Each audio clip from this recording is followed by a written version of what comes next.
all my hunting has led to this moment.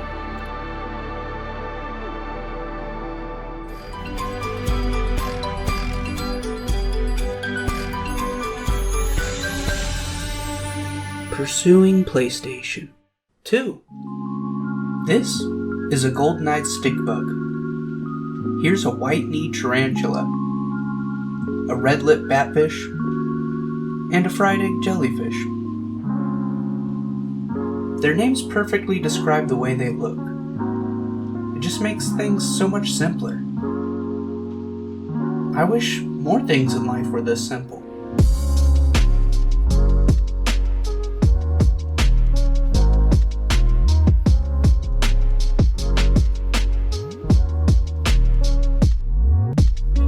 Welcome to episode 2 of Pursuing PlayStation 2, my journey of building a PS2 collection and trying to bring back that time in life when things were as simple as naming a fried egg jellyfish.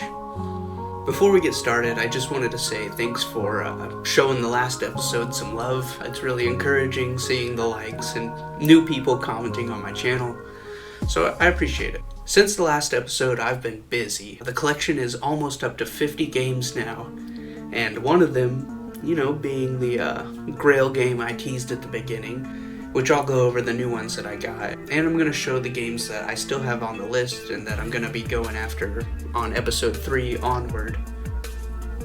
But before we get into that, congratulations are in order. So, without further ado, I'd like to congratulate myself. I don't always finish my projects, especially the more ambitious ones. So, as a reward, I gave myself a $20 budget to go buy games off eBay. And this is what I got. First up is Pitfall: The Lost Expedition, which, like I mentioned in the first episode, just reminds me so much of Uncharted. Everything from the plane crash to landing in the jungle at the very beginning, to the supporting characters. You got this older guy that kind of reminds you of Sully, and you got this girl with the glasses that reminds you of Elena Fisher. I don't know how they're connected to the story or how they play out. It just reminds me so much of Uncharted. A nice cartoony Uncharted. Next up we got Mummy: Tomb of the Dragon Emperor, which is another Uncharted looking game. It's got the mix of gunplay and platforming that I just love and are part of so many of my favorite games. But yeah, I have no idea how it plays. It could be bad, it could be good. We'll find out. And the last game that I got from eBay was a recommendation from the guy that I got my PS2 from, which actually I do want to mention. In the first episode, I kind of made it seem like I got my PS2 from Nerd Zone with that montage I made from it.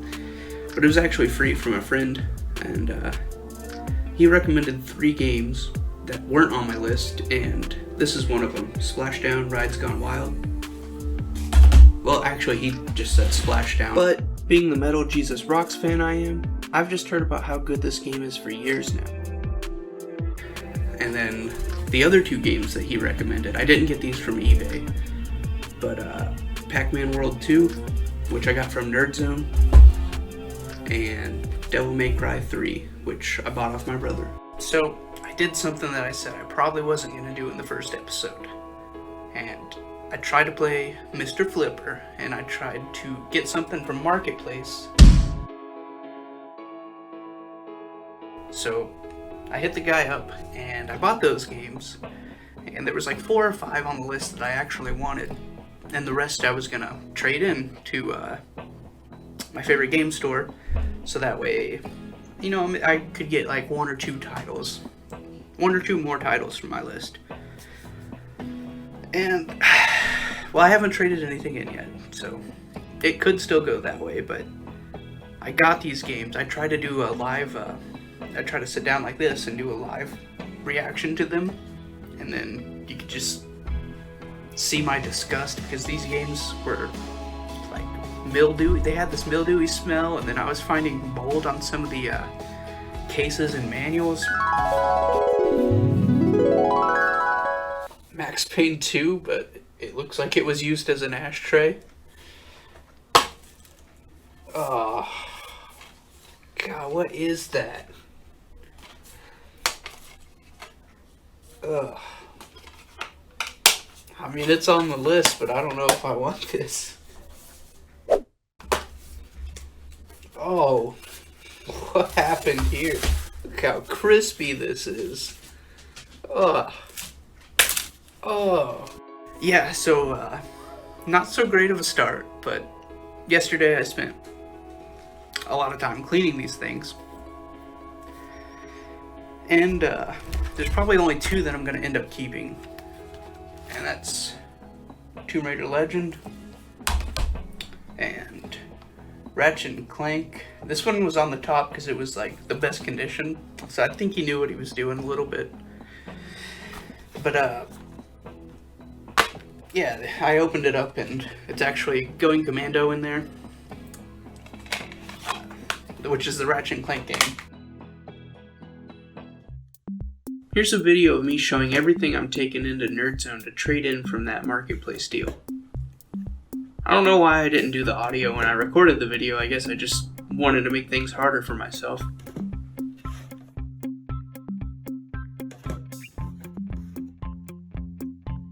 This game I wasn't sure about. It had a crack in it, but it started up and played when I tested it. But I asked my brother and he said when it's cracked past the clear circle in the back, it's getting into the information on the disc, which will cause problems at some point in the game, so I ended up just pitching this one. Jak and Daxter was a bonus disc that came with the PS2. It's a list game, but it was a loose game, so I'm just gonna put that and Stupid Smuggler's Run 2 off to the side since it didn't come in the marketplace deal. But I did trade those in too. And in like 30 seconds I say how much credit I get from these games, and the price I say includes these two games as well. I decided not to keep Going Commando. I wear underwear now. I kept the case for Size Matters because it's more expensive out of the two, and hopefully I can pick up a loose copy of Size Matters for a decent price and find Going Commando somewhere out in the wild.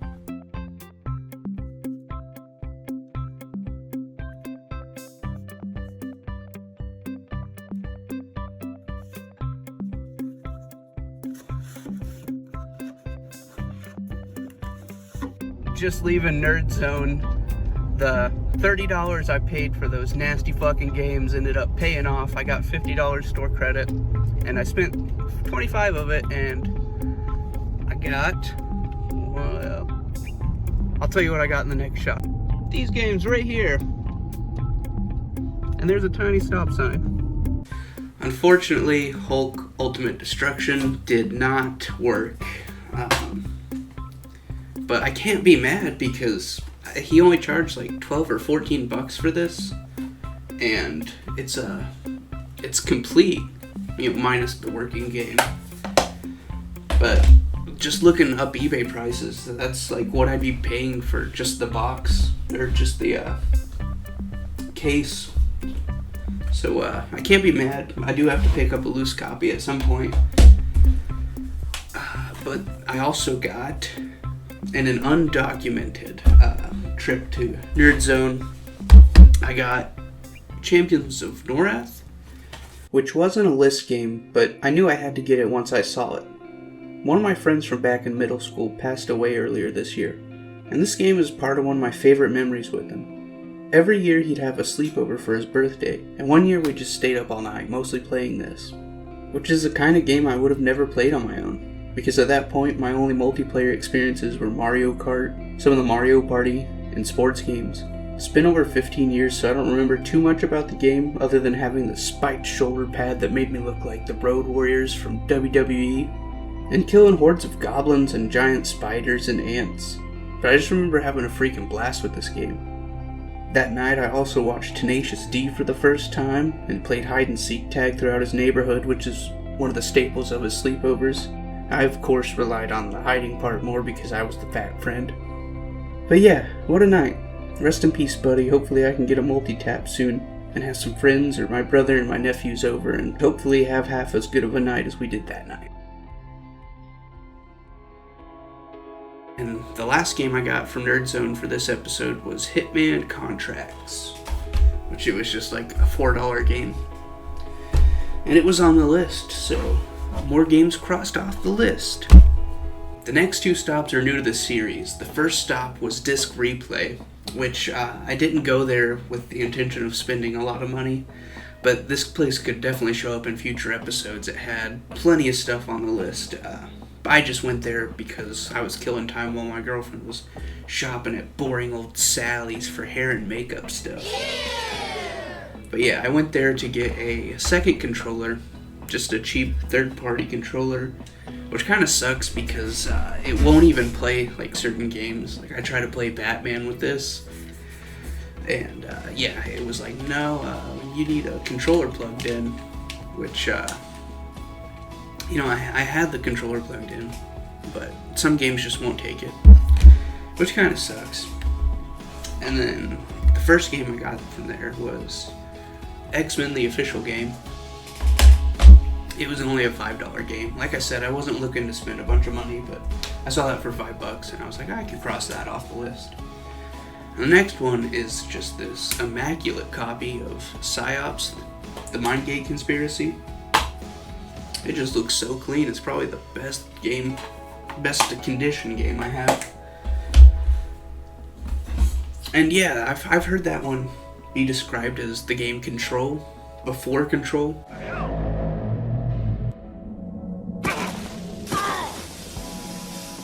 The next stop probably won't show up in the series again. It was just a little flea market in a town that I had a doctor's appointment in. Which kind of sucks because it was the place that I felt most comfortable filming in because it was so dead in there. But I picked up Spider-Man 3. There is one more thing before we get to the Grail game. Boo! Clickbait title. I know. It's a story about a guy named Christian Sanchez. He once owned a game called Silent Hill 2, which is now a Grail game. But at the time, he only paid $10 or $15 for it. See, Christian Sanchez loved horror games back then. But he didn't like this one. He thought it was way too slow. He didn't like that when you pushed the melee button to swing the pipe, you could have gone to the DMV and back before it actually swung. Christian Sanchez sold that game back to the store that he bought it from, for probably half that $10 or $15 that he paid for it. And now that game goes for $146. You stupid motherfucker. You guys, I'm Christian Sanchez. Never shine doing what I've shown. Never free, never me. So I dug the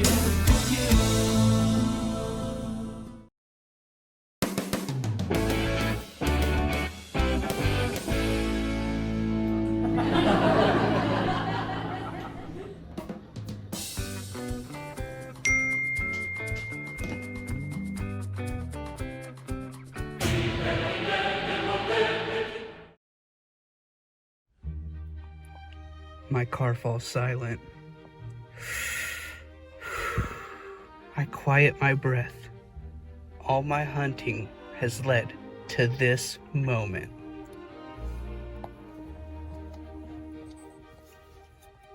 Samurai Western. And Dark Watch. I'm here in the car with Brad. Who found Samurai Western at an auction, super cheap. How much did you pay for this? I bought about 20 games for $40. And Samurai Western was in that stack. It is loose, and I did buy a case. It's on the way. But yeah, I did not expect to get this so early at all, and I did not expect to find a copy of Samurai Western in small town Indiana. That blew my mind. I figured I was gonna have to buy it online for sure. Super happy to have it. I can't believe he stumbled across it and how much he freaking paid for it.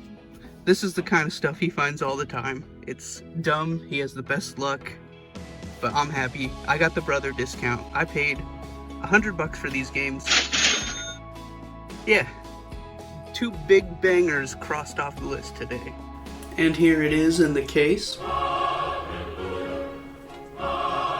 I did go the reproduction route because To me, it doesn't matter, as long as it's in a case. I hate games that aren't in cases, but I would rather pay $13 than 80 bucks. Well, 40 for the case and another 40 for the manual. Yeah, to me, that doesn't make sense. I'd rather just have $80 more of PS2 games. I just want to explain how crazy it is that my brother found this. I mentioned that we live in Indiana, and this isn't going to help any stereotypes. But he got Samurai Western at this auction that's in an area that has a big Amish community. And between the auctioneers and people running it, and just the people bidding on things, that community is well represented there. When you pull up to the auction, you're probably parking in the grass, and there's a good number of horse and buggies in the lot, and a good chunk of the things being sold are farm animals. And then you have a few vendors. There was always a guy selling hats and knives, and some people selling t-shirts and hoodies, and cups with designs and sayings on them, things like that. But then there's also these people who just bring their own stuff to sell out of their trucks or vans. And that's where Brad bought the stack of loose games that he was talking about, from one of those people who I guess he knows from another auction, who didn't really know what they had, because not only that, he also got some valuable RPGs that he made some profit on, and even added some to his own collection. But I thought I should give you guys some context of, why I was so shocked that this is where one of my Grail games was hiding. In someone's van between some farm animals and cups with words on them. Continuing with the games that I got from Brad this episode, we got Jet Li, Rise to Honor, and that wasn't a list game, but I've been seeing it pop up on so many people's hidden gems, so I decided to give that one a try. And these next two, we're going to have to get refurbished, but Superman Returns and GTA San Andreas. We got Brad with us again. Like I said, he's gonna be a big part of this series. Also got 30 bucks to give him. What am I getting with that 30 bucks, Brad? Well, a couple games and a movie. Alright. You ready for your first one? I'm ready. Bully. This video is already getting pretty lengthy, so I'll try to be quick here. If you haven't played Bully yet, you need to correct that. This game is amazing. It's so fun and full of charm. You guys just need to play it. What else am I getting? Transformers the game. Let's go. What else? Sly Cooper. Sly Cooper, the devious raccoonus. Alright, and a little special yet to you. It's gonna throw you for a loop. Ghetto Brawls. I was joking about the Ghetto Brawls, but I did get you something special. Remember the other day when we went to the game store and you opened up Prince of Persia and you got Smuggler's Run instead? Oh, I remember. Well, I bought a black label. Fuck yes. Very clean, complete in box. Woo-wee. This was one of the first games I wanted to play, but I was robbed of that. So thank you, Brad. Yep. And for this stack of legendary exclusives I paid 40 bucks for, and denomination's really good for eating out and leaving a tip.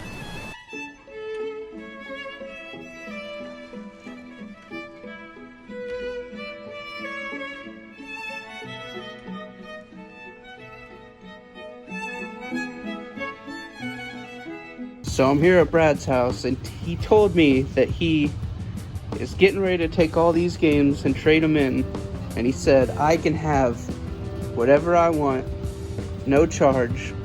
So I'm taking this whole thing and trading it in for mine.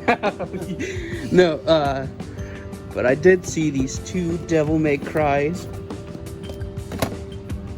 Got the first one and the second one. And we'll look through the other PS2 games and see what we want. Should I go for it? You're not gonna be mad if I take like 5 games, are you? No. Okay. I've already made my money back off this one. I've already made more than what I paid for it. Maybe The Sims, but I don't think I'll ever get around to playing it. Tetris Worlds. I don't think I would want to play Tetris on PS2. What do you think? Think it's worth playing? I like it. We'll take it. Maybe one day.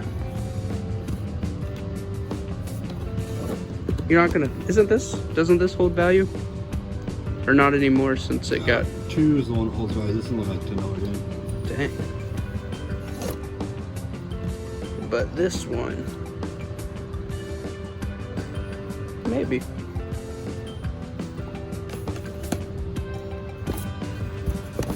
So you are 100% sure you're cool with me taking all of these for free? Yeah. Okay. Well, none of these were on the list, but we now have Medal of Honor Frontline, Baldur's Gate, Dark Alliance, Final Fantasy, X2, Tony Hawk's Pro Skater 3, Devil May Cry 1, and Devil May Cry 2. And we already have Devil May Cry 3 from the same lot. So, yeah. Thanks, Brad, who doesn't want to be on camera right now. But there's his hand. I don't care if you're on camera. Thanks, Brad.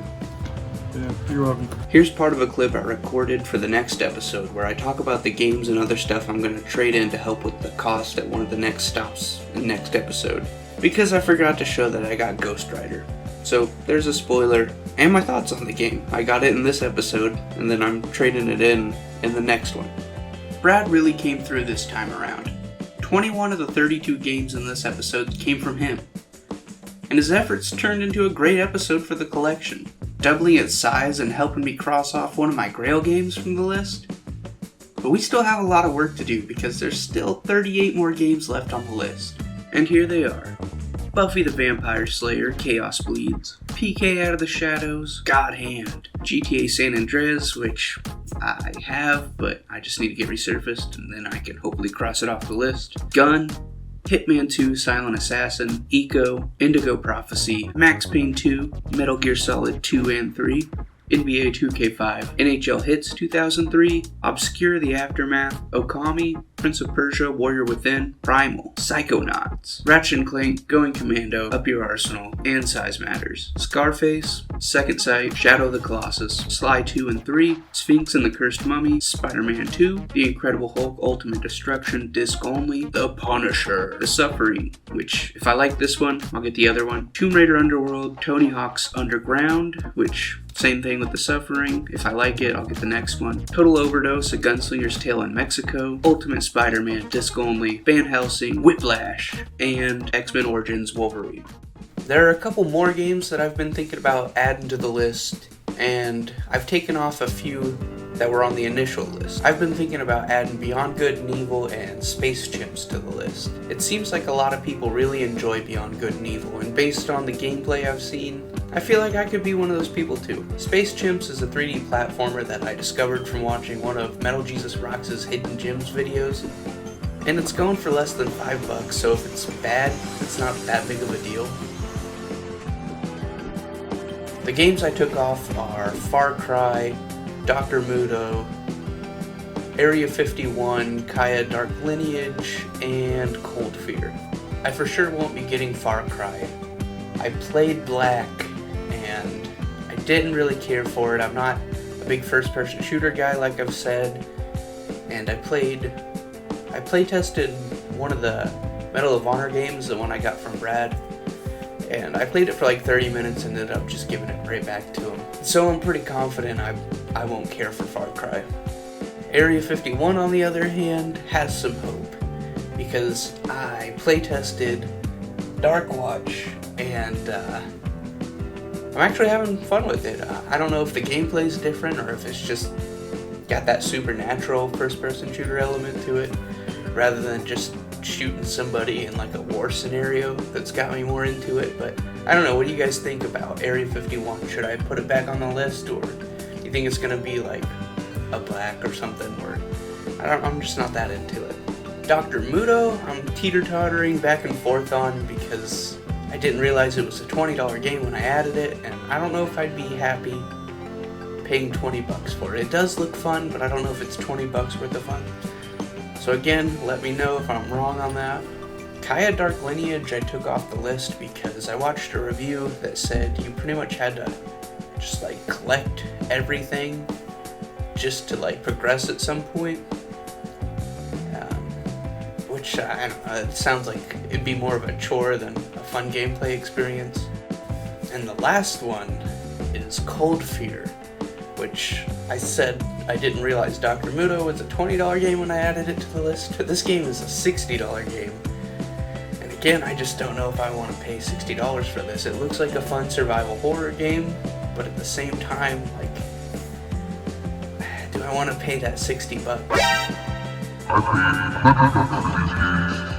What do you guys think? Should I add this or any of the other ones that I mentioned back onto the list? Leave a comment and some suggestions if you have any suggestions. Because I'm not just crossing games off the list, I'm crossing comments off too. You see this bad boy behind me? Best suggestion ever, Eric. Though it's not a Trinitron. Anyway, thank you guys for watching. I'll catch you in the 3rd episode.